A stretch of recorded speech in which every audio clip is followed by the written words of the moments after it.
जय हिंद। कैसे हैं आप लोग? अच्छे होंगे। चलिए इस वीडियो को हम शुरू करते हैं। यह है प्रकाश का चैप्टर है और इसमें हमने पहले दो वीडियो में हमने पढ़ा कि प्रकाश के गुण, अवतल दर्पण, उत्तल दर्पण और उससे संबंधित फोकस दूरी क्या होता है, फोकल लेंथ क्या होता है और भी बहुत सारा चीज उसमें हमने पढ़ा। उसके बाद दूसरी सेकंड वीडियो हमने पढ़ा कि अवतल दर्पण द्वारा यानी प्रतिबिंब कैसे बनेंगे, यानी उनके नियम 3 थे। अगर नहीं देखे हैं तो जाके पहले देख लीजिएगा, तभी इस वीडियो को देखिए, क्योंकि अगर नहीं देखेंगे तो वीडियो समझ में नहीं आएगा। न तो फोकस समझ पाएंगे फोकस क्या होता है, न तो वक्रता त्रिज्या समझ पाएंगे। अगर देख लिए हैं तो अच्छी बात है, क्रम में आगे बढ़ते रहिए। तो चलिए, अवतल दर्पण का सबसे अच्छा प्रयोग क्या है, उसमें प्रतिबिंब बनता कैसे है। जैसे अगर ये अवतल दर्पण है तो वस्तु बहुत दूर है, बहुत दूर है, बहुत दूर, तो उसका प्रतिबिंब क्या बनेगा, एकदम छोटा बनेगा। और जैसे ये करीब आती जाएगी, जैसे करीब आएगी वो वस्तु का प्रतिबिंब क्या होगा, यानी एकदम करीब आ जाएगी तो वस्तु का जो छोटा वस्तु है तो इससे क्या होगा, बहुत बड़ा प्रतिबिंब बनेगा।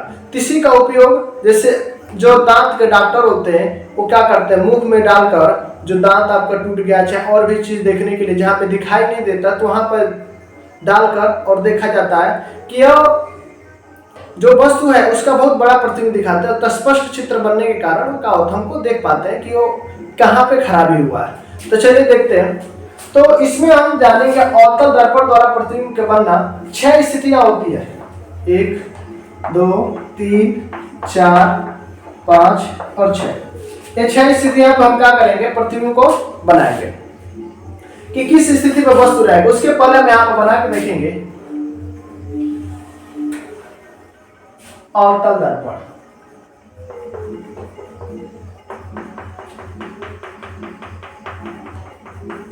ये आपका अवतल दर्पण है।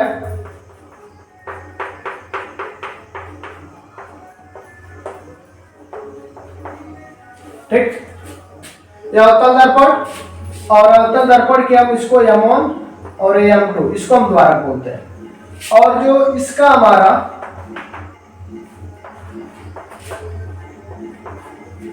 जो सेंटर होता है, जो इसका केंद्र होता है सेंटर का, इसको हम वक्रता केंद्र कहते हैं। क्या कहते हैं, वक्रता केंद्र।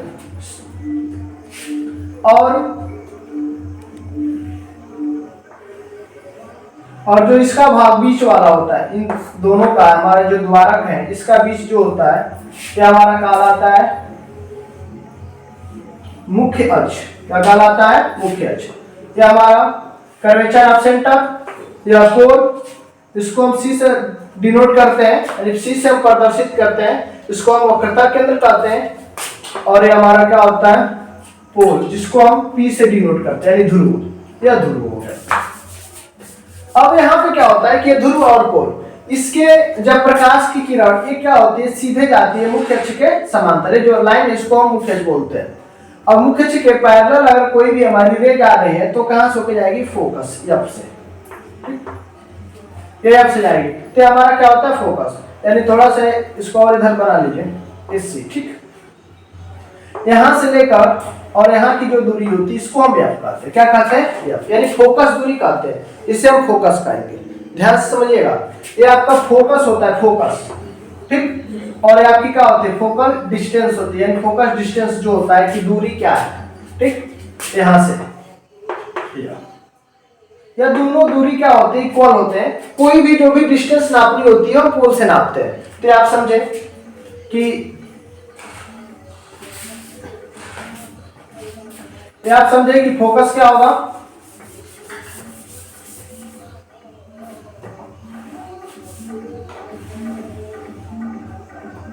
क्या यह और यह सी। अब वक्रता केंद्र और फोकस आपने समझ लिया। अब चलिए, अगर पहली सिचुएशन यह है कि ऑब्जेक्ट यानी वस्तु को इनफाइनाइट पर रखा गया, अनंत पर। वस्तु अनंत पर हो, वस्तु कहां पर हो, अनंत पर हो, तो प्रतिबिंब कहां बनेगा। आपको मालूम होगा कि अगर बहुत दूर है तो वहां से आने वाली किरणें क्या होगी, पैरेलल हो जाती है। जो प्रिंसिपल एक्सिस है इसकी क्या हो जाएगी, पैरेलल हो जाएंगी। हमारी वस्तु किरण यानी जो वहां से वस्तु से प्रकाश की किरणें आ रही है तो क्या हो जाएंगी, पैरेलल हो जाएंगी। किसके, प्रिंसिपल एक्सिस के। तो आपको मालूम है हमारा ऑब्जेक्ट है यहाँ पर, तो पैरेलल जब हो रहा है तो क्या होगा, यहाँ से आएगी। जब आपको भी पार्लर में बताया कि कोई वस्तु अगर आ रही है, एक मुख्य अक्ष यानी मुख्य अक्ष के समांतर आ रही है, तो रिफ्लेक्शन के बाद फोकस पर आकर मिलेगी, और इसके बाद यहाँ पे ये रिफ्लेक्शन के बाद कहाँ पर मिलेगी, फोकस में मिलेगी। रिफ्लेक्शन के बाद कहाँ पर मिलेगी, फोकस पे। अब जो यहाँ पे हमारा जो दोनों किरणें हैं ये कहाँ पर आके मिल रही, फोकस पे। तो यहाँ पर देखिएगा कि तीन वस्तु की स्थिति, सॉरी प्रतिबिंब की स्थिति, प्रतिबिंब का आकार और प्रतिबिंब की प्रकृति, तीन चीज क्या होगा।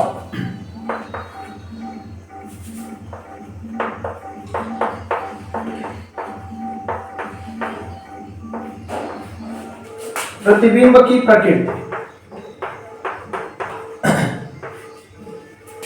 और देखेंगे पहले देखिए प्रतिबिंब की प्रकृति, आकार, स्थिति, प्रतिबिंब की स्थिति, प्रतिबिंब की स्थिति 2 नंबर,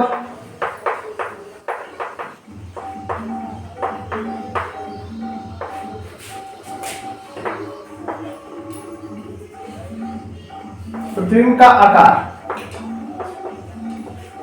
और तीसरा प्रतिबिंब की प्रकृति।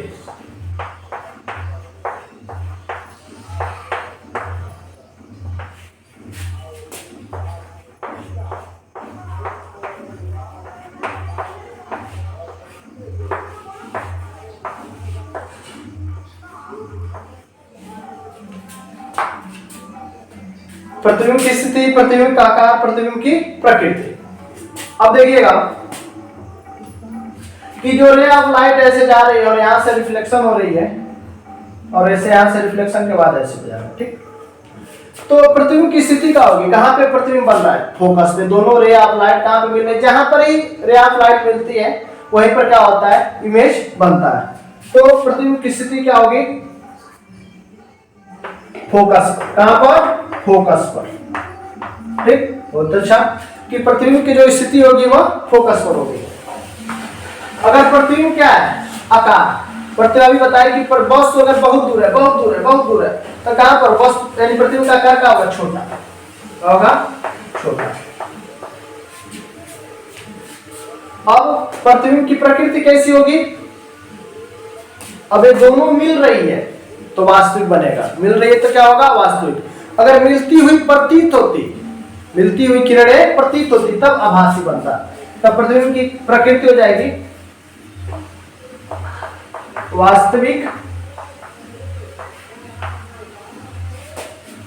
और उल्टा।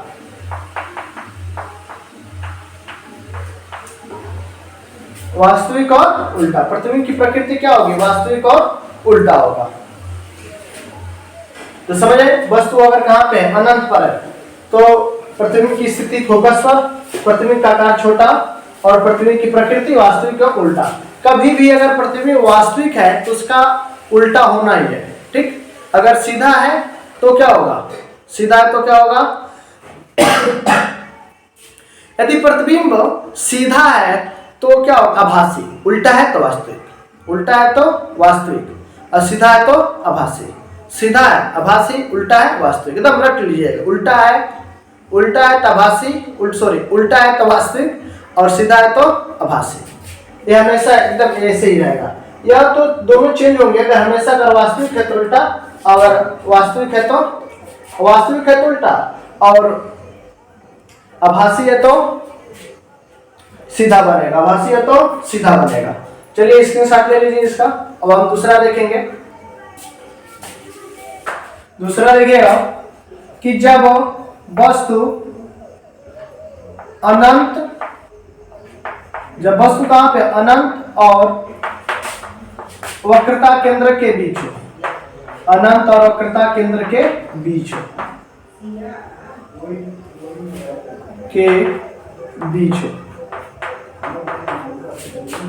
जब वस्तु अनंत और वक्रता केंद्र के बीच हो, फिर हम बनाएंगे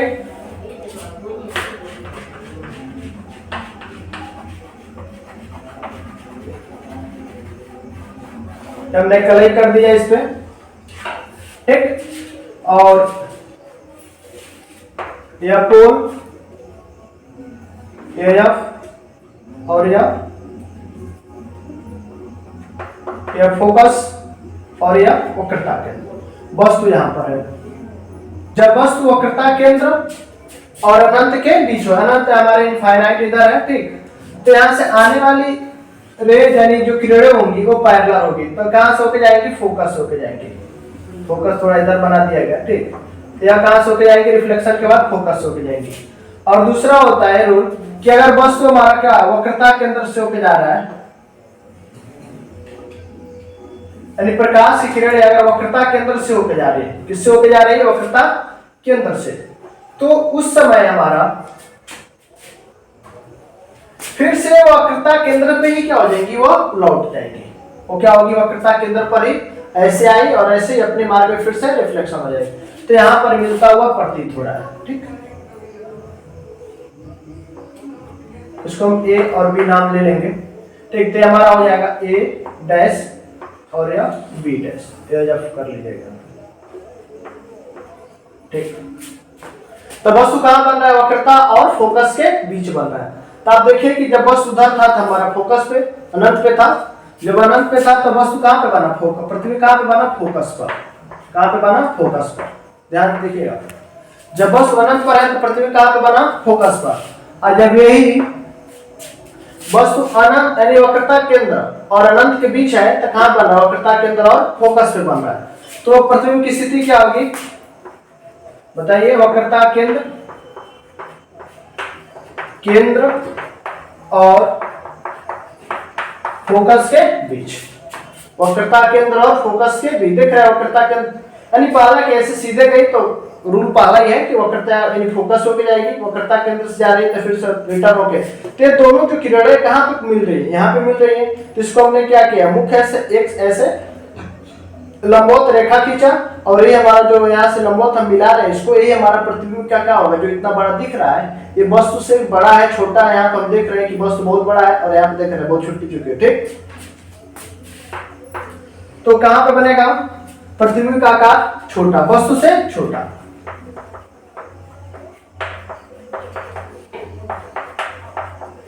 प्रतिबिंब का आकार क्या होगा? वस्तु से छोटा। अब प्रतिबिंब की प्रकृति क्या होगी? उल्टा, सीधा, क्या होगा? तो प्रतिबिंब की प्रकृति यहाँ पर देख रहे हैं ऐसा है, इसमें क्या बन रहा है? उल्टा बन रहा है, ठीक। आप कोई भी चीज देख रहे हैं कि ए देख रहे हैं तीर ऐसे, तो बन कैसे रहा है? उल्टा बन रहा है ऐसे, ठीक। जैसे हमारा हाथ ऐसे है यहाँ पर, ठीक। ये उंगली हमारी यहाँ से ऊपर है, लेकिन हो कैसे गया? ऐसे हो गया, तो उल्टा हो गया। और कैसे है प्रतिबिंब की प्रकृति? उल्टा होगा तो यानी वास्तविक हो। क्या है? वास्तविक। वास्तविक और उल्टा, वास्तविक और उल्टा। यानी जब अनंत और वक्रता केंद्र के बीच है तो हमारा क्या वहां पे बनेगा? वक्रता केंद्र और सी और एफ के बीच बनेगा। कहां पे बनेगा? सी और एफ के बीच, ठीक। ध्यान समझिएगा कि फिर से वस्तु अगर वक्रता केंद्र पर जब वस्तु वक्रता केंद्र और अनंत के बीच हो तो ए भी हमारा है, तो यहाँ से प्रकाश की किरण ऐसे जा रही है तो फिर से रिफ्लेक्शन होगा तो ऐसे चली जाएगी, फिर से वक्रता केंद्र से होकर जा रहे हैं तो वक्रता केंद्र में वापस लौट जाएगी। तो देखिए दोनों कहाँ पे मिल रही है? तो यहाँ पे मिल रही है। तो यहाँ मुख्य से लंबवत रेखा खींचेंगे इन दोनों को मिलाते हुए, तो वस्तु की स्थिति होगी यही, और वस्तु का आकार आप यहाँ से लेकर यहाँ तक आप नापेंगे तो वस्तु का आकार मालूम चल जाएगा कि वस्तु प्रतिबिंब से यानी जो प्रतिबिंब है या वस्तु से बड़ा है या छोटा। तो चलिए स्क्रीनशॉट ले लीजिए इसका, और फिर हम देखेंगे दूसरा। तीसरा हम देखेंगे कि यदि वस्तु वक्रता केंद्र पर हो,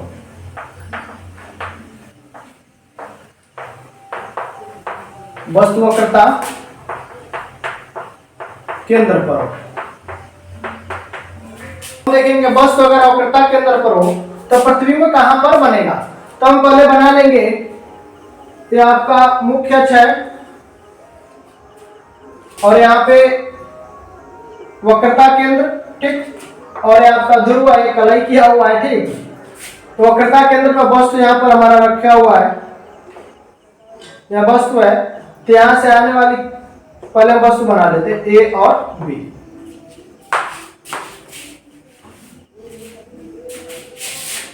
तो हमारा ए और बी हो जाएगा। तो यहां से आने वाली यानी प्रकाश की किरणें आपतित होकर यानी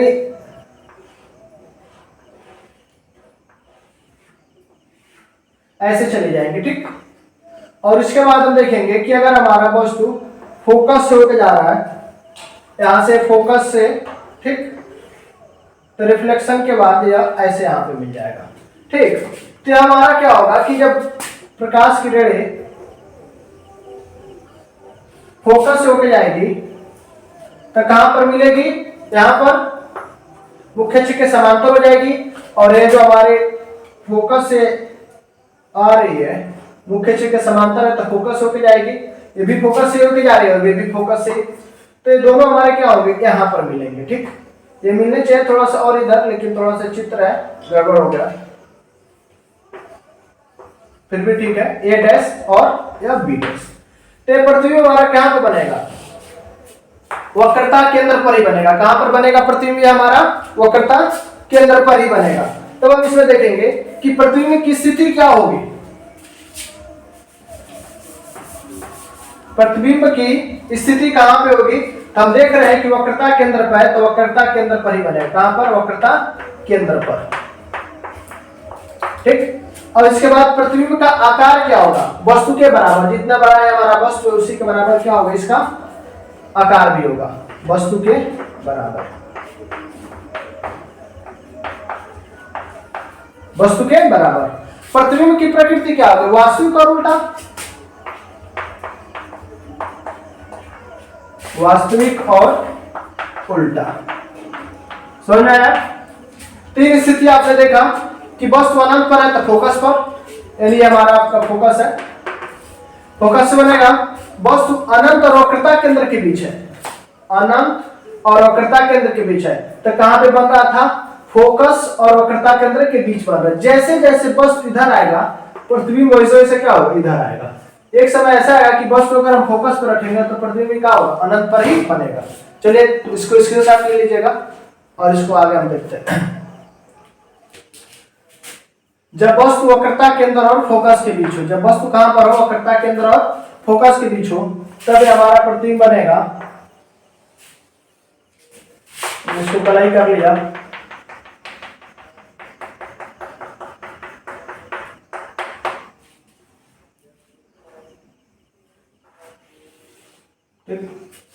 या पोल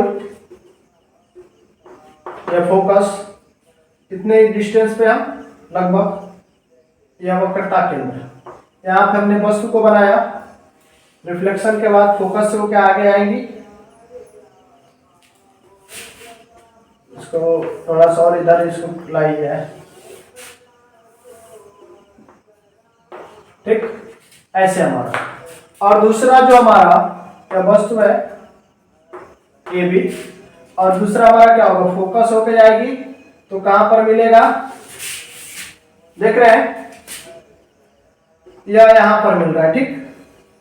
तो यहां पे हमारा प्रतिबिंब बनेगा और कैसा बनेगा, इसको यहां पे वक्रता केंद्र लिखिएगा।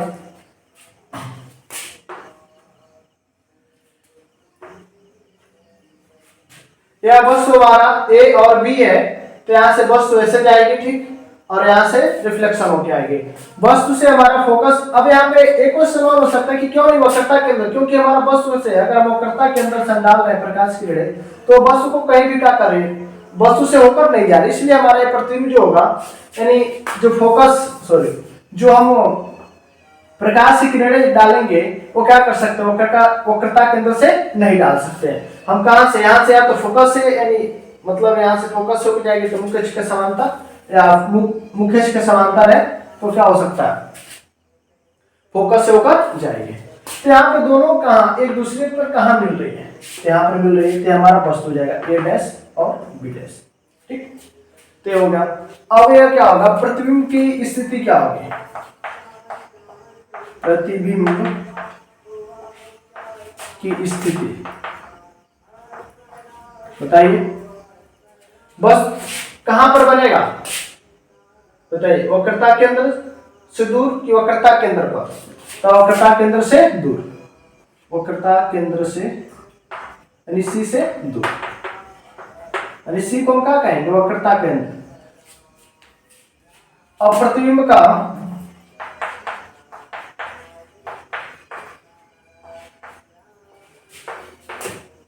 प्रतिबिंब की आकार वस्तु से बड़ा या छोटा, आप देख कर खुद बताइए। वस्तु से बड़ा, वस्तु से बड़ा। अब देख रहे हैं कि जैसे जैसे करीब आ रहा है वैसे वैसे क्या हो रहा है, यानी प्रतिबिंब बड़ा बन रहा है और प्रतिबिंब क्या हो रहा है, दूर होता जा रहा है। और वस्तु जितने ही वस्तु जितना ही प्रकार, यानी वस्तु जितना ही दर्पण के करीब जा रहा है, प्रतिबिंब उतना ही क्या हो रहा है, दर्पण के दूर जा रहा है और प्रतिबिंब भी क्या हो रहा है, बड़ा बनता जा रहा है। प्रतिबिंब की प्रकृति,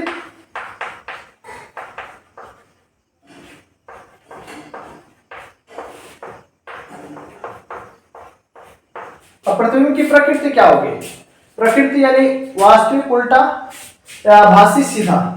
तो हमारा क्या उल्टा, आप देख कर ही बता सकते हैं। इसका जो तीर है ऊपर है, इसका तीर क्या है, नीचे। तो वास्तविक या आप लिख दे रहे, वास्तविक और उल्टा, ठीक। ये चौथा हो गया। चलिए इसकी शॉट ले लीजिए, हम पांचवा देखेंगे। जब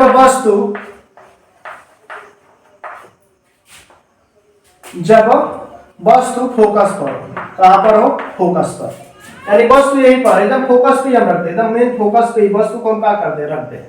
तो पर ये हमारा ए और ये बी, तो यहां से आएगी प्रकाश किरणें, तो क्या हो जाएगी, यहीं से होकर फोकस से ही गुजरेगी, क्योंकि मुख्य अक्ष के समांतर जगह तो फोकस से गुजरेगी। और दूसरा क्या होगा कि प्रकाश किरणें यहां से वक्रता केंद्र से, अब ऐसे तो जाएगी नहीं प्रकाश किरणें, ठीक है, और ऐसे होगी नहीं। अब प्रकाश किरणें कहां पे, वक्रता केंद्र से होकर जा रही है, तो फिर से ऐसे ही रिटर्न भी आ जाएंगी।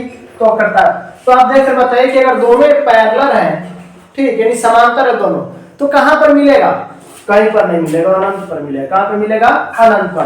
तो प्रतिबिंब की स्थिति क्या होगी, प्रतिबिंब की स्थिति अनंत पर। कहां पर, अनंत पर। ये जो 8 के जैसे दिख रहा है, क्या है, अनंत है, ठीक, क्या है, अनंत है, इसको इनफाइनाइट बोलते हैं।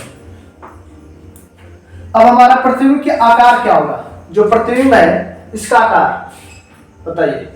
जब मिलेगा नहीं तो कहां जाके मिलेगा, कितना दूर मिलेगा, तो वस्तु से बड़ा ही होगा, वस्तु से बड़ा, वस्तु से बड़ा बनेगा। प्रतिबिंब की प्रकृति क्या होगी, वास्तविक, उल्टा। इसकी प्रतिबिंब होगी, यानी कहीं पर भी जाएगा तो इधर ही बनेगा, कितना भी दूर जाके मिलेगा वैसे तो मिलेगा नहीं, क्योंकि समांतर है। तो ये हमारा बनेगा वास्तविक और उल्टा, वास्तविक और उल्टा बनेगा, ठीक। तो ये हमारा पांचवा स्थिति हुआ कि प्रतिबिंब की जब वस्तु फोकस पर हो तो प्रतिबिंब कहां पर बनेगा, अनंत पे। और ठीक इसका उल्टा था कि अगर वस्तु, जैसे आपने पढ़ा, इसका ठीक उल्टा भी आपने पढ़ा कि अगर वस्तु कहां पर है, अनंत पर है, तो ऐसे प्रकाश की किरणें आ रही है तो कहां पर आकर मिलेगी, फोकस पर। तो यह फोकस था, ठीक। तो हमारा वस्तु, यानी जब वस्तु अनंत पर है तो इमेज कहां पर बनेगा, फोकस पे बनेगा। यह हमारा ऑब्जेक्ट है, ठीक। यहाँ पर हमारा ऑब्जेक्ट क्या पे, फोकस पर है, देख रहे हैं। अगर हमारा यहाँ पर है तो कहां पर बनेगा, अनइनफाइनाइट पे बनेगा। ठीक इसका उल्टा है, पहला और पांचवा ठीक एक दूसरे के क्या है, विपरीत है, अपोजिट है। इसको स्क्रीनशॉट ले लीजिए। जब वस्तु फोकस और ध्रुव के बीच हो, कहां पर हो, फोकस, जब वस्तु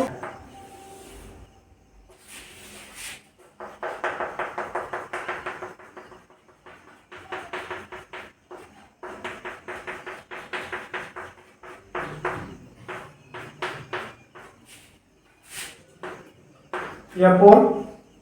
अब हम देखेंगे कि वस्तु थोड़ा एफ को इधर बना दे, एफ और एस सी वो करता है। वस्तु हमारा यहां पर है,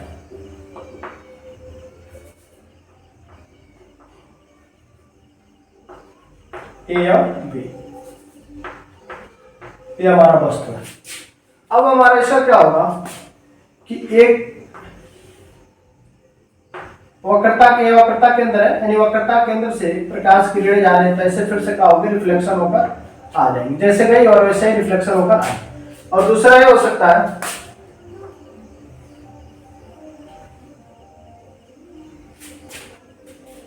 कि हमारा ऐसे मुख्य अक्ष के समांतर जा रही है तो फोकस होकर मिलेगी, इसको मिटा लीजिए।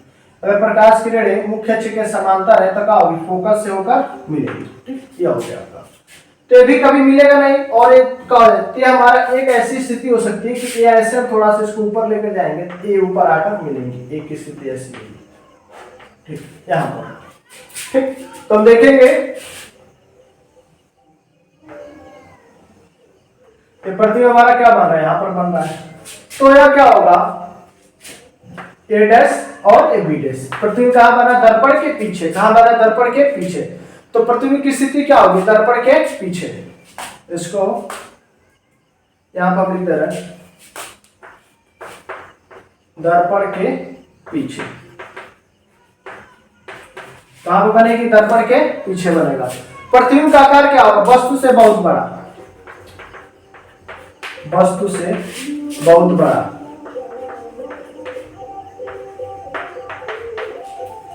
और प्रतिबिंब की प्रकृति क्या होगी, प्रतिबिंब की प्रकृति क्या होगी,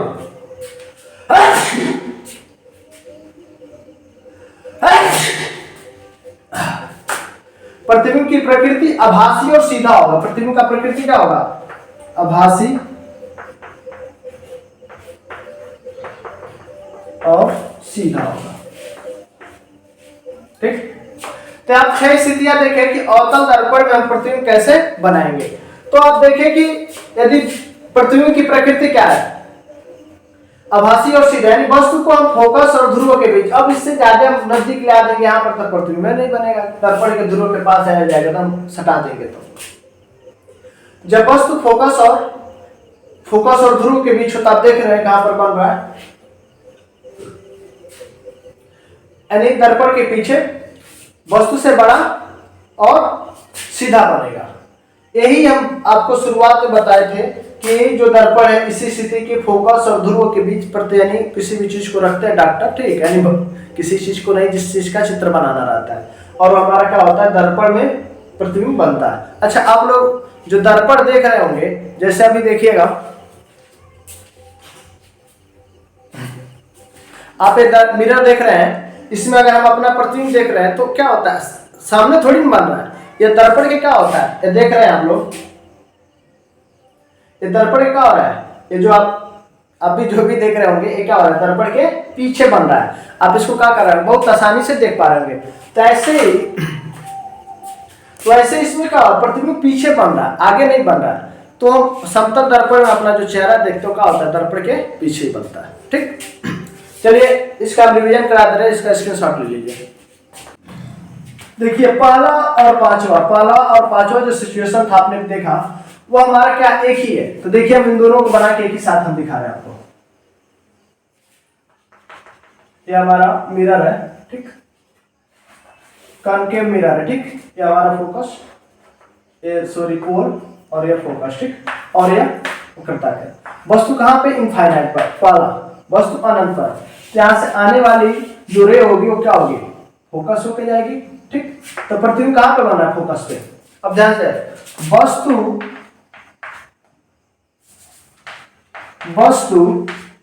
फोकस पर, तो प्रतिबिंब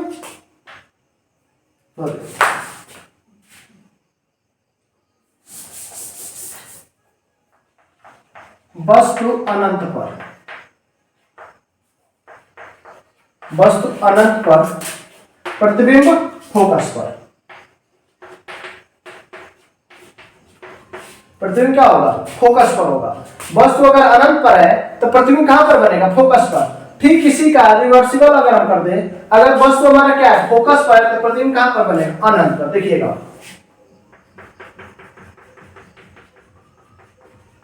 देखिए याद करना कितना आसान है। अगर हमारा ये फोकस है, ठीक, ये वक्रता केंद्र है। तो ये हमारा ऑब्जेक्ट है, वस्तु है। तो यहाँ से आने वाली किरण ऐसे यानी रे जो होगी वो रिफ्लेक्शन हो जाएगी, फिर से ऐसे अगर हमारी रे आ रही है, थोड़ा इसको और कर लो बड़ा, नहीं तो हिल जाएगा प्रकाश रे, ठीक। ये प्रकाश किरण ऐसे रिफ्लेक्शन करके ऐसी चली जाएंगी, तो हमारा क्या हो रहा है, इनफाइनाइट पे बन रहा है। कहाँ बन रहा है, इनफाइनाइट पे बन रहा है। देखिए कितना आसान है, पहला और दूसरा यानी सॉरी पहला और पांचवा दोनों हमारा क्या है, अगर फोकस पे है तो इनफाइनाइट पे, अगर इनफाइनाइट पे है तो फोकस पे। Focus infinite, infinite focus. अब दोनों देखिए, अब इस यहां पे देख रहे हैं कि जब हमारा प्रतिबिंब की स्थिति क्या होगी, तो जब वस्तु अगर बड़ा है, वस्तु क्या है, बहुत बड़ा है, बहुत बड़ा है, क्योंकि अनंत पर है तो छोटा बनेगा। वस्तु अगर बड़ा है तो क्या बनेगा, छोटा बनेगा। अगर छोटा है तो कैसा बनेगा, बड़ा बनेगा। यहाँ पे देखिए वस्तु इसमें अगर छोटा है तो प्रतिबिंब क्या बना, बड़ा बना, और कहाँ बना, अनंत पे बना। तो ध्यान रखिएगा, ठीक। अब आगे देखिएगा, दूसरा का देखेंगे और चौथा। दूसरा पे क्या है कि वस्तु वक्रता केंद्र से दूर है, वक्रता केंद्र से दूर, तो प्रतिबिंब कहां पर बनेगा, ध्यान देखिए आप, प्रतिबिंब वक्रता केंद्र और फोकस के बीच बनेगा, ठीक। तो यही अगर दूसरा हमारा है, वो अगर वक्रता केंद्र से वस्तु जो है वक्रता केंद्र से वस्तु वक्रता केंद्र से दूर है, तो प्रतिबिंब कहां बनेगा, वक्रता केंद्र और फोकस के बीच बनेगा। चौथा है था कि अगर वस्तु वक्रता केंद्र और फोकस के बीच है तो हमारा प्रतिबिंब कहां पे बनेगा, वक्रता केंद्र से दूर बनेगा। आप देख लीजिएगा,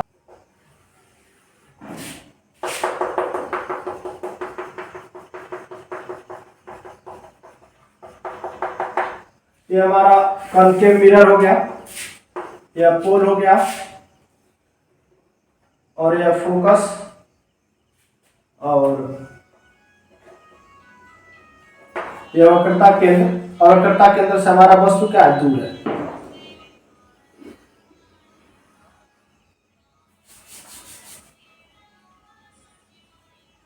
सी से दूर, यहां पे लिखा है सी से दूर। तो प्रकाश किरणें ऐसे अगर जा रही मुख्य अक्ष के समांतर तो फोकस होकर आएगी, ठीक। और दूसरा है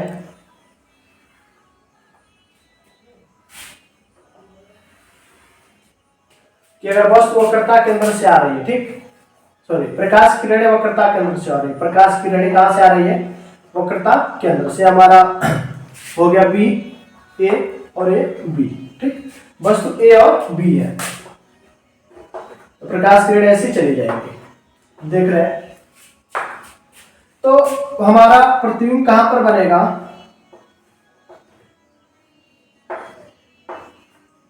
ठीक, यहां पर बनेगा, वक्रता केंद्र और फोकस के बीच बनेगा। तो ए डैश और या बी डैश हो जाएगा। तो हमारा प्रतिबिंब कहां पे बनेगा, वक्रता केंद्र और फोकस के बीच बनेगा। अगर इसी चित्र को हम क्या करें, पलट दें, ध्यान से देखिएगा, इसी चित्र को हम क्या करें यानी पलट दें, तो अगर प्रकाश किरणें देखिए, अगर प्रकाश किरणें मुख्य अक्ष के यानी सॉरी फोकस होकर जा रही है, कहां से होकर जा रही है, फोकस से होकर जा रही है, तो हमारा ऐसे मुख्य अक्ष के समांतर हो जाएगी, या ठीक, ध्यान दें। अगर यही चीज हमारा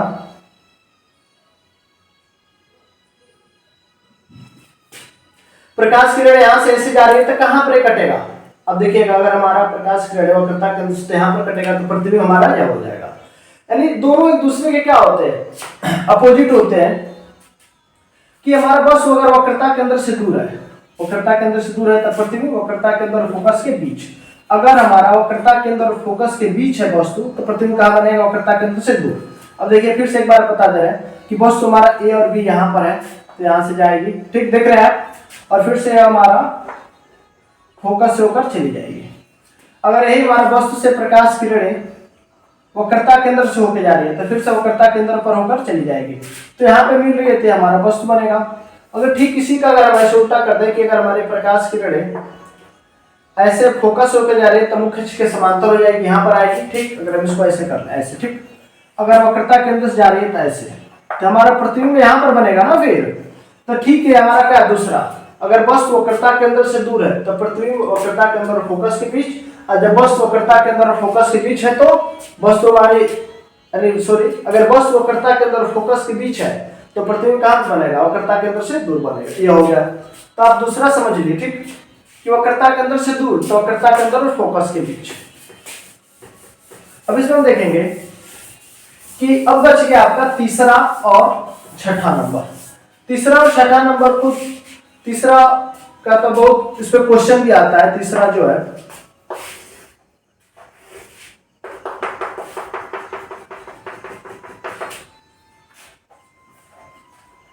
यह वस्तु है वक्रता के अंदर पर है, यहाँ से प्रकाश की किरणें आ रही है तो फोकस होकर जाएगी, ठीक। और दूसरा है कि अगर यहाँ से आ रही प्रकाश की किरणें तो रिफ्लेक्शन के बाद यहाँ पर मिलेंगे। इसको थोड़ा सा ऐसे मिलाया जाए, ठीक ठीक। यह वक्रता केंद्र या फोकस और यह कि इस पे ऐसा क्वेश्चन आता है कि कौन सी ऐसी अवतल दर्पण में कौन सी स्थिति है जहां पर वस्तु के बराबर ही प्रतिबिंब बनता है और वहीं पर ही बनता है, तो होता है हमारा वक्रता केंद्र पर, ठीक। अगर वक्रता केंद्र पर अगर हम वस्तु को रख रहे हैं तो प्रतिबिंब भी क्या होगा, वक्रता केंद्र पर ही बनेगा। देख रहे हैं आप, ये हमारा ए और ये बी, ये हमारा क्या जाएगा ए डैश और यह बी डैश, ठीक। तो ये हमारा वक्रता क्या, अगर पूछे, अगर ऐसे क्वेश्चन है आप खुद बताइएगा, यदि किसी वस्तु का लंबाई 5 सेंटीमीटर है तो प्रतिबिंब क्या कितनी होगी, प्रतिबिंब की लंबाई क्या होगी। तो आप देखिए जितना हमारा वस्तु की लंबाई उतना क्या होगा प्रतिबिंब की लंबाई, तो प्रतिबिंब की लंबाई भी क्या हो जाएगी 5 सेंटीमीटर की होगी। बहुत इस पे क्वेश्चन आता है, आप इस पे ध्यान रखिए। जैसे क्वेश्चन और सुन लीजिए, यदि कोई वस्तु है जिसका प्रतिबिंब वस्तु के बराबर ही है, ठीक। यदि वस्तु का प्रतिबिंब की लंबाई 10 सेंटीमीटर है, यदि वस्तु की लंबाई अगर प्रतिबिंब की लंबाई 5 सेंटीमीटर है तो वस्तु की लंबाई क्या होगी, तो वही होगा जो वस्तु की जो प्रतिबिंब की लंबाई होगी वही क्या होगी, वस्तु की लंबाई भी होगी। चलिए अब छठा नंबर आप देख लेंगे, पहला पांचवें का, दूसरा चौथे का, तीसरा खुद है, और छठा नंबर ये है कि प्रतिबिंब हमारा अगर वस्तु यहाँ पर रखा है फोकस और ध्रुव के बीच रखा है, ठीक, यहाँ पर है तो प्रकाश किरण आएंगी ऐसे रिफ्लेक्शन कर जाएंगी, और ये हमारा वक्रता केंद्र है तो वक्रता केंद्र से ऐसे जाएंगी, ठीक। तो यहाँ पर जाएंगी नहीं, ठीक ना, यहाँ पे फिर से रिटर्न हो जाएंगी, लेकिन यहाँ पर क्या होती है मिलती हुई प्रतीत होती है। तो प्रतिबिंब हमारा क्या होगा दर्पण के पीछे बनेगा। ये आपकी 6 स्थितियां होंगे और इस आगे भी अभी आपको हम बताएंगे। अब इसके बाद हम देखेंगे कि उत्तल दर्पण में प्रतिबिंब कैसे बनता है, उत्तल दर्पण द्वारा प्रतिबिंब का बनना। तो देखिएगा यह है आपका उत्तल दर्पण, ठीक। इसकी कलई हम अंदर से करेंगे और अवतल दर्पण में हम कलई बाहर से कर देते, ठीक। और ये आपका पोल। अच्छा अब बताइए आप कि जो फोकस दूरी होगी और वक्रता केंद्र वो किधर होगा। तो देखिए फोकस दूरी जो होगी इधर नहीं, बाएं साइड में नहीं, राइट साइड में होगा, ठीक। ये बायां नहीं दाएं, इधर हमारा फोकस और इधर वक्रता। तो आपको बहुत पहले हमने बताया फर्स्ट वीडियो में कि कभी भी प्रकाश हमेशा किधर से आती है, बाएं तरफ से आती है, इधर से आएगी, इधर से, ठीक। तो इसमें हमारी क्या होती है, दो सिचुएशन होता है, एक वस्तु बहुत दूर हो और अनंत पे हो, और एक क्या हो कि थोड़ा सा अनंत और ध्रुव के बीच हो, क्योंकि ना तो इधर फोकस है ना तो वक्रता के अंदर। इसमें दो सिचुएशन होते हैं। पहला सिचुएशन यदि वस्तु अनंत पर हो, वस्तु अनंत पर हो यदि बहुत दूर हो, तो आपको मालूम है कि यहां से आने वाली प्रकाश की किरणें अनंत से मुख्य अक्ष के समांतर होती है। यह वस्तु हमारा अनंत पे है, यहाँ से आने वाली प्रकाश की किरणें क्या होगी, मुख्य अक्ष के समांतर होगी। तो कहां से होकर चले जाए, ऐसे रिफ्लेक्शन होकर चली जाएंगी। तो कहां पर मिलती हुई प्रतीत होंगी, फोकस पर। कहां पर मिलती हुई प्रतीत होंगी, फोकस पर, ठीक। तो यह हमारा यदि वस्तु अनंत पर है तो प्रतिबिंब कहां पर बनेगा, फोकस पर बनेगा। कहां पर बनेगा, फोकस पर। तो वस्तु की प्रतिबिंब की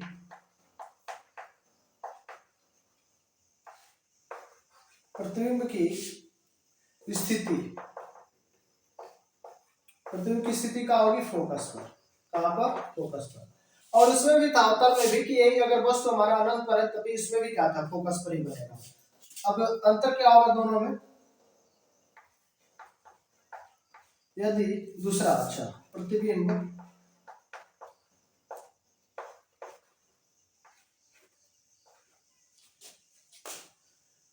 की आकार अत्यधिक छोटा, यानी बिंदु के जैसा, प्रतिबिंब क्या होगा? अत्यधिक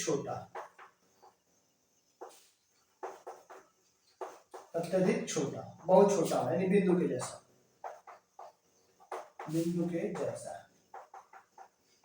ठीक। अब होगा कि प्रतिबिंब का प्रकृति क्या होगी?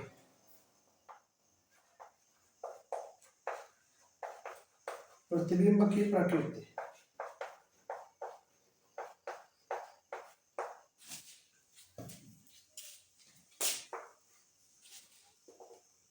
अब प्रतिबिंब की प्रकृति क्या होगी? आप देख रहे होंगे कि जो प्रतिबिंब है वो कहां पर बना हुआ है? तो फोकस पे बना हुआ है। तो कैसा होगा? यहाँ पर मिलता हुआ प्रतीत हो रहा है। तो हमारा प्रकाश किरण ऐसी सीधे चली जा रही है इधर, और इधर ऐसे चली जा रही है, तो मिलता हुआ प्रतीत हो रहा है। तो वहां पे वास्तविक नहीं, आभासी। क्या बनेगा? आभासी, ठीक। और आभासी के साथ सीधा, यदि आभासी है तो प्रतिबिंब कैसा बनेगा? सीधा बनेगा, ठीक। ये हो गया कि वस्तु अनंत पर, तो प्रतिबिंब कहां पर बनेगा? फोकस पर भी, अवतल में और उत्तल में भी। उसमें भी था कि अत्यधिक छोटा होगा, बिंदु के जैसा होगा, ये भी था। लेकिन उसमें यह था अवतल दर्पण में कि यहाँ पे वास्तविक था और यहाँ पर उल्टा था, ठीक। अवतल दर्पण में वास्तविक और उल्टा, लेकिन आभासी में क्या होगा? सॉरी उत्तल में क्या होगा? आभासी और सीधा होगा। चलिए हम दूसरे जो स्थिति है उसको हम देखेंगे। दूसरा सिचुएशन ये होगा कि वस्तु को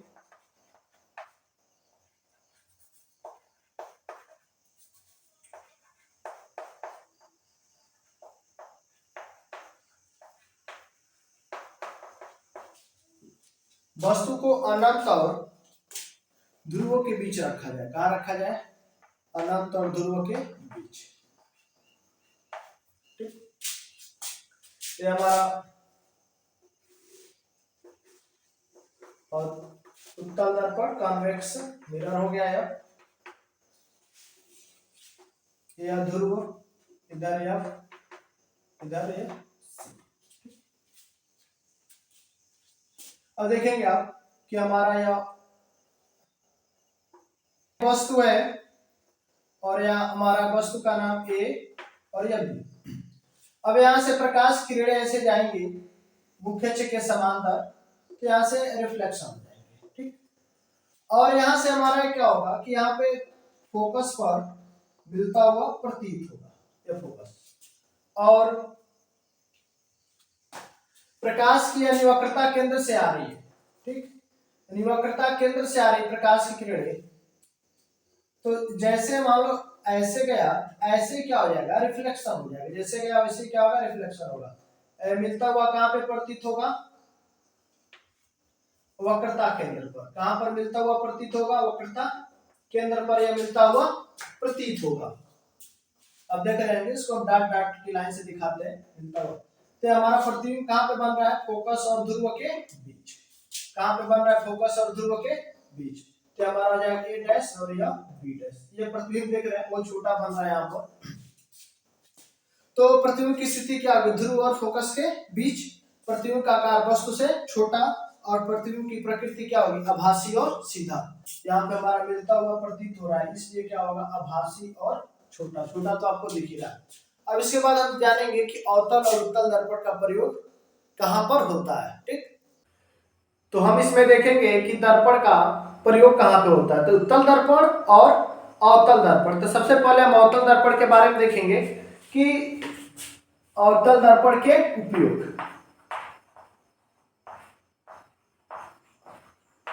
अवतल दर्पण के उपयोग,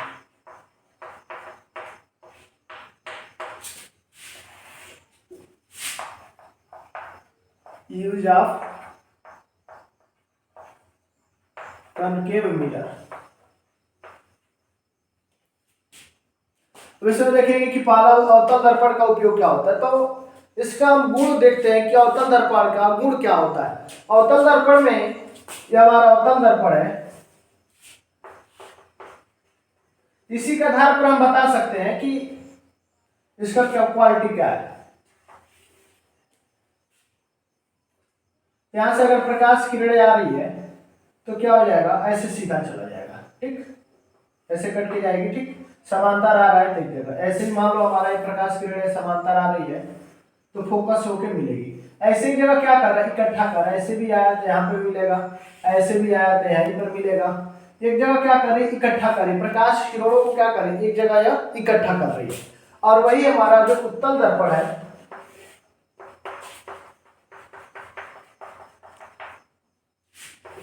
ये मुख्य अक्ष, तो प्रकाश किरणें अगर आएंगी तो क्या करेगा, ऐसे देख रहे हैं समांतर अगर आ रही है तो प्रकाश किरणें को क्या करे, फैलाने का करेगा। ये भी समांतर आया तो भी क्या करती है, इसको फैलाती है। यानी जो अवतल दर्पण है एक जगह केंद्रित कर रहा है, और जो अवतल दर्पण है क्या कर रहा है, चारों तरफ प्रकाश को फैला दे रहा है। हम पहले अवतल दर्पण के बारे में बात कर लेंगे, उसके बाद हम उत्तल दर्पण के बारे में पढ़ेंगे। तो पहला, आप दाढ़ी उड़ी, बाल और भी जाते हैं सैलून में कटवाने के लिए या बनवाने के लिए, तो वहां पे कौन सा दर्पण लगा होता है, वो होता है अवतल दर्पण। कौन सा दर्पण, अवतल दर्पण, यानी दाढ़ी, ठीक, या बाल कटवाने के लिए, ठीक, दाढ़ी या बाल बनवाने के लिए कौन सा दर्पण का प्रयोग होता है, तो दाढ़ी या बाल बनवाने के लिए हम अवतल दर्पण का प्रयोग करते हैं। दूसरा कि ये तो हो गया, आप सौर भट्ठी का नाम सुने होंगे, सौर भट्ठी, हाँ, कि जहाँ पे सोलर कुकर का भी, कि प्रकाश की किरणें, सूर्य की किरणें आ रही है बहुत ज्यादा, और एक जगह क्या करें, जैसे यहाँ पे बहुत दूर से आ रहे प्रकाश किरणें तो क्या करें, एक जगह इकट्ठा होगा, तो सोलर कुकर या सौर भट्ठी,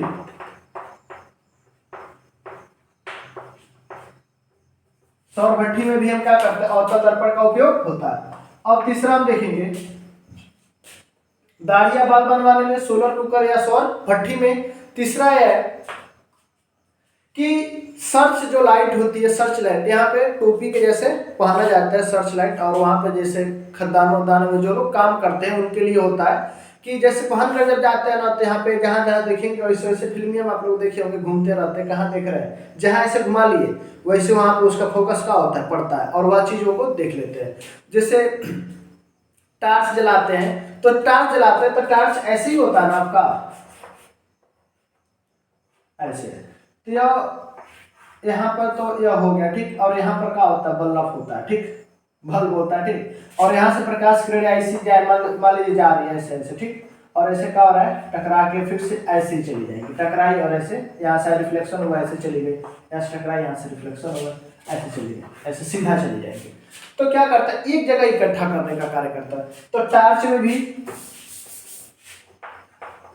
टार्च, सर्च लाइट,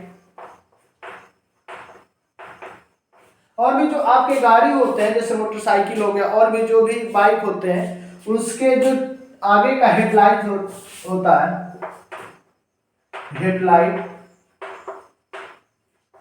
ठीक, चाहे रेल इंजन का जो हेडलाइट होता है, रेल इंजन का हेडलाइट,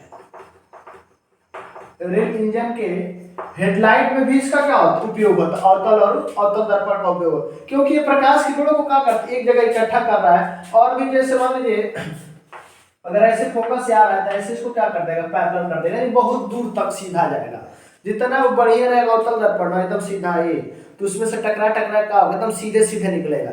अगर ये क्या हो गया कि एकदम ऐसे छितर गया है तो क्या होगा, लगा ही पसर जाएगा, तो पसराना नहीं है, क्या करना है, दूर तक देखना है, दूर तक देखना है ना, जैसे आपके मोबाइल का टॉर्च का होता है, उसमें अवतल दर्पण होता है, नहीं होता है, क्या एकदम लगा ही पसर जाता है, लेकिन टॉर्च जलाते हैं तो बहुत दूर तक जाता है। ऐसा क्या है, क्योंकि उसके पीछे का अवतल दर्पण लगा हुआ है, वो पीछे में नहीं चमका देते हैं लोग पेंट उंट करके, तो बहुत दूर तक जाता है, तो उसमें हम अवतल दर्पण का प्रयोग करते हैं। जैसे आप लोग पढ़ते होंगे तो जो टेबल लैंप होता है उसमें से ऊपर लगा होता है कि प्रकाश किरणों को क्या करे, एक जगह चारों तरफ यानी इकट्ठा करके रखता है। तो टेबल लैंप में भी इसका उपयोग होता है। ठीक, और देखिए पांचवा, इसमें यह होता है कि आप लोग गए होंगे कभी भी दांत चेक करवाने के लिए, कान, नाक, गला, जहाँ पे हाथ नहीं पहुंचता है या जहाँ पे देखा नहीं जा सकता, जैसे हम बाहर से नहीं देख सकते और थोड़ा सा देखने में असुविधा हो रही है, वहां पे हम क्या करते हैं, अवतल दर्पण का उपयोग करते हैं। जैसे परीक्षा में बहुत पूछता है कान, नाक, गला आदि जो भी आंतरिक हमारी चीजें हैं उसको जांच करने के लिए या देखने के लिए, जांच करने के लिए ठीक उपयोग में किया जाता है। ये जब भी आप कान उनका चेक करवाएंगे, नाक का, दांत, सबसे जरूरी तो छूट गया दांत, ठीक है, जो दांत होता है दांत में अवतल दर्पण डाल के चेक करते हैं, अंदर मुंह खुलवा लेंगे क्या आपके ठीक है, मुंह उसमें ऐसे पूरा खोल देंगे। ठीक है, ऐसे ही क्या हुआ कि एक बार एक बूढ़ी औरत थी और उसके बाद गए डॉक्टर के पास गए, दंत चिकित्सक जो थे, तो कह रहे कि अपना थोड़ा सा मुंह खोलिए, तो कह रहे कि माता जी थोड़ा सा और खोलिए, तो दांत देखना, ऐसे पूरा खोलिए ऐसे, और वो देख रहा है ऊपर से, कह रहा है कि थोड़ा सा और खोलिए, तो कह रहा है घुस के बैठबे का यही में कि दांत देख बेते तो कह रहे नहीं माता जी अब दांत हमको देखना, तो वही उसका मुंह जैसे जब जितना ही खोलेगा अब नहीं देख पा रहा है, तो उसको क्या करना है, वहां पे लगाना चाहिए ना अवतल दर्पण, जब अवतल दर्पण लगा लेता तो मुंह खोलने की जरूरत नहीं, तनी मनी खोलता और देख लेता। तू कह रही है उसकी दादी माँ मुंह में बैठ के देखबे देखिए आगे कहा ना कला जांच करने, दांत के भी जांच करने के लिए भी, दांत के जांच करने दांत का फोटो देखने के लिए किया जाता है कि उसका छोटा जो भाग होता है बड़ा बनता है वहां पे। एक चीज और, छठा नंबर देखिएगा, जो अपना भी बड़ा प्रतिबिंब देखने के लिए, जैसे अब हम हैं तो बड़ा प्रतिबिंब और सीधा प्रतिबिंब देखने के लिए हम क्या करते हैं, अवतल यानी अवतल दर्पण का प्रयोग करते हैं, क्योंकि दाढ़ी और बाल बनवाया जाता है, तो ऐसे ही हम क्या करते हैं, बड़ा एवं सीधा प्रतिबिंब देखने के लिए, बड़ा एवं सीधा प्रतिबिंब देखने के लिए इसका उपयोग किया जाता है। और एक होता है 7 नंबर एक लिख दे रहा है, ठीक, जो अभिदृश्यक लेंस होता है,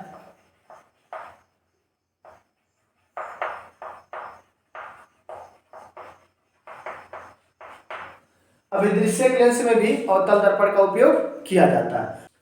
अब देखेंगे उत्तल दर्पण का उपयोग, उत्तल दर्पण का उपयोग,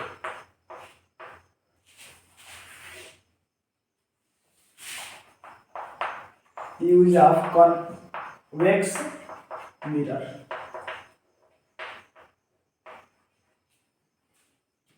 use of convex mirror.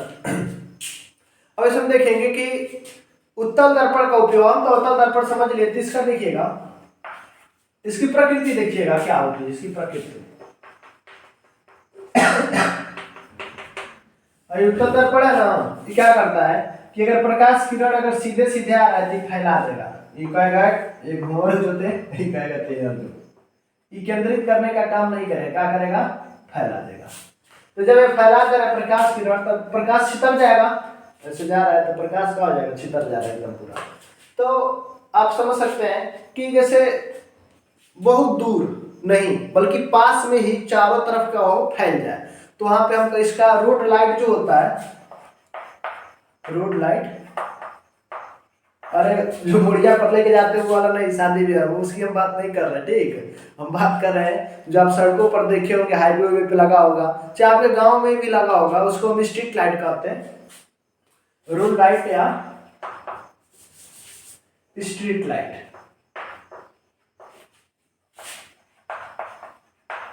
Street light, ठीक, स्ट्रीट लाइट में जो ऊपर लगा होता है, जैसे देखेंगे आप लोग यहाँ पर अगर यह खंभा है, ठीक, और खंभे में ऐसे लगा होता है।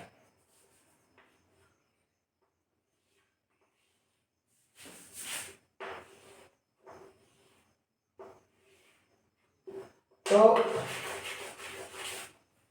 प्रकाश का होगा चारों तरफ फैल जाता है ऐसे। तो वह कुछ ऐसे होता है,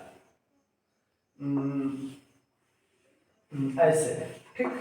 इसकी बनावट कुछ ऐसे होती है, ऐसे। और यहाँ पे क्या होता है, बल्ब लगा होता है, क्योंकि चारों तरफ क्या करता है, फैला देता है, क्योंकि उसको फोकस बहुत दूर तक नहीं देना।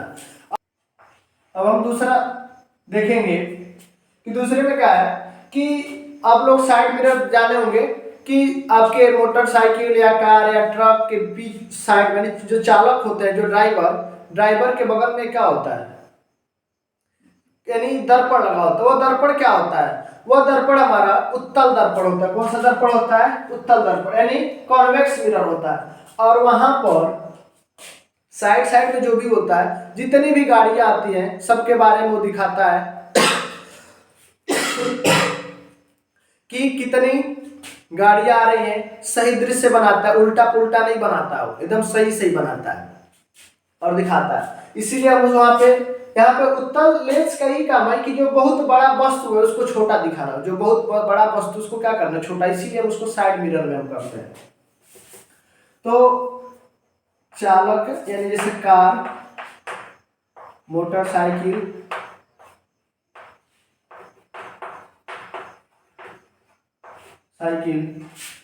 ट्रक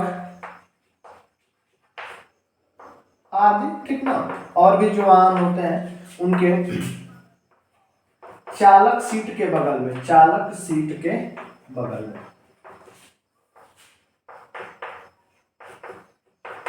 इसका यूज किया जाता है कि बहुत बड़े वस्तु का प्रतिबिंब क्या छोटा। अगर आप सोचिए कि अगर वहां पे हम अवतल दर्पण लगा दे, कौन सा दर्पण, अवतल दर्पण, तो क्या करेगा, इतना बड़ा दिखा देगा, इतना बड़ा कि उस टैरो नहीं आएगा, उसमें उलटवा पुलटवा करना बहुत दूर है ना, तो क्या करेगा, इतना बड़ा दिखा, जैसे जैसे लगवाएगा वो कहेगा ये पूरा टैरे के एकदम फिगर हम बना देते हैं, तो क्या होगा ना, पूरा टैरे का दिखा देगा, तो उससे क्या होगा, एक्सीडेंट होने की संभावना ज्यादा होगी। तो इसीलिए वहां पर हम क्या करते हैं, कार या मोटरसाइकिल, ट्रक आदि के बीच हम कौन सा, उत्तल दर्पण का उपयोग करते हैं। अब हम अगले वीडियो में जानेंगे कि सूत्र क्या होता है, जो हमारे दर्पण होते हैं उनका सूत्र क्या होता है, आवर्धन क्या होते हैं, और उस पर कुछ क्वेश्चन को सॉल्व किया जाएगा। मिलेंगे अगले नेक्स्ट वीडियो के साथ। धन्यवाद।